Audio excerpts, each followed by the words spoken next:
I was. I love you back.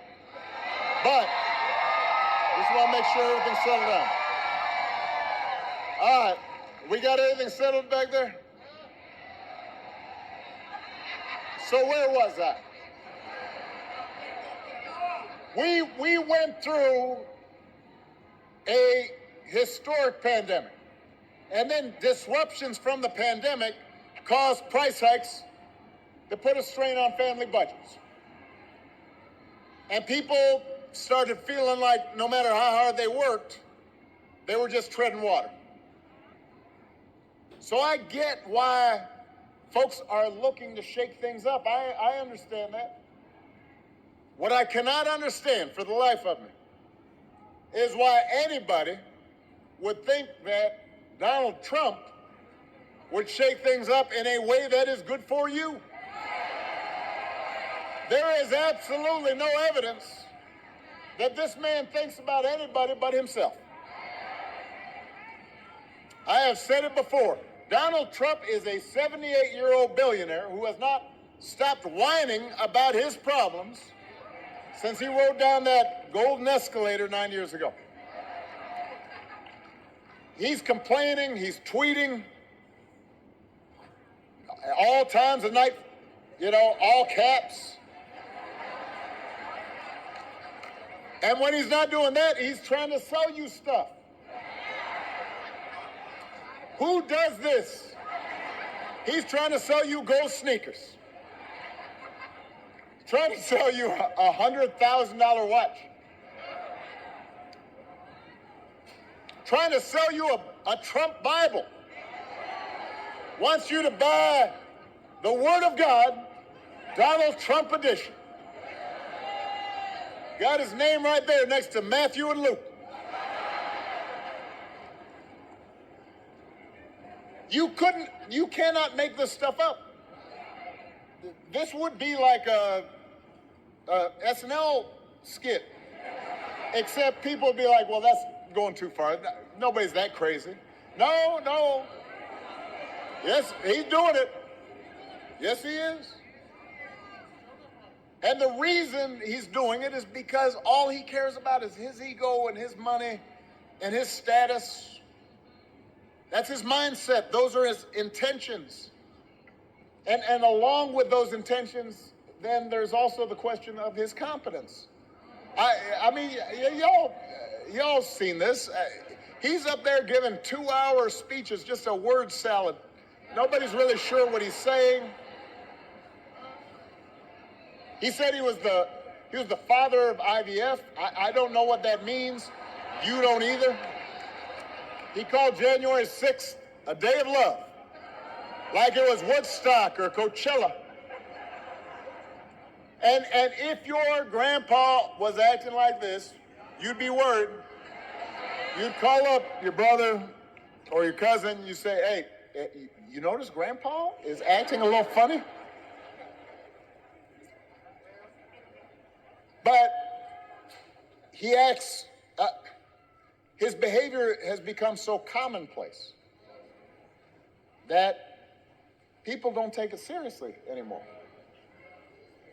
But I want you to understand, just because he is acting odd and he, at town hall meetings, he stops and listens, to music for half an hour and all that stuff, does not mean that his presidency would not be dangerous.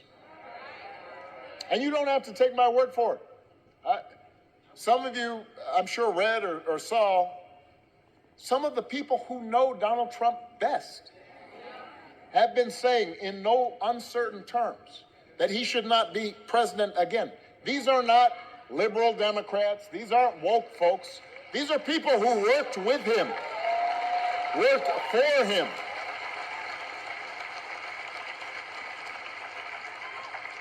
The other day, General John Kelly,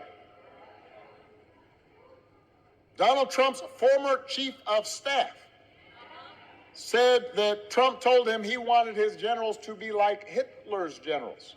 Now, I said this yesterday. In politics, a good rule of thumb is don't say you want to do anything like Hitler.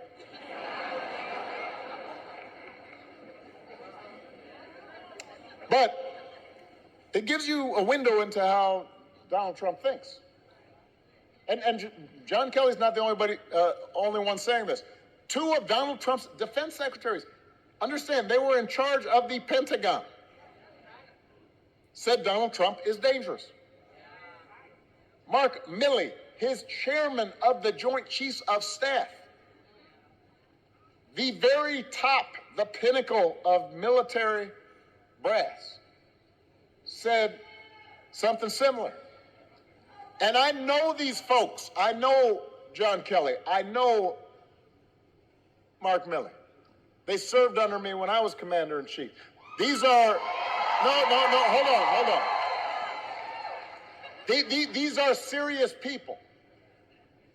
They are decorated warriors who served in battle. They're not woke liberals. They're not even probably Democrats. They are people who don't usually talk about politics because they believe the military should be outside of politics, upholding the Constitution. The reason they're speaking up now is because they have seen that in Donald Trump's mind, the military does not exist to serve the Constitution or the American people. Donald Trump doesn't see being commander-in-chief as a solemn, sacred responsibility, an oath you take to our precious system of government. Like everything else, he thinks the military exists to do his bidding, to serve his interests. And he has said that if he's elected, he'll use the military to go after, quote, the enemy within, which he, do not boo, vote, which he defines, which he seems to define as anybody who criticizes him or refuses to bend the knee. It offends his ego if people disagree with him. Let me tell you, when I was president, a lot of people disagreed with me.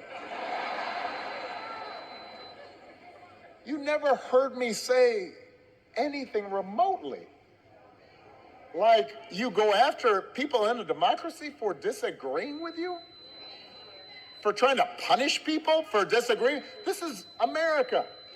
This is a democracy. And unlike the first time, unlike the first go round, Donald Trump won't have people like John Kelly around to stop him. Because he's already announced, he's planned to surround himself with people who are just as wacky as he is. And will let him do what he wants, carry out his bidding. And so the question is, how is that going to help you? How's that going to help you pay the bills? How's that going to help you make sure your kid's getting a good education? How's that going to help you with a down payment on a house?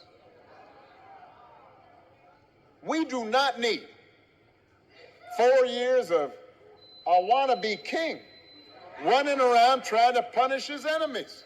That's not what you need in your life. America's ready to turn the page. We are ready for a better story. North Carolina, we're ready for President Kamala Harris.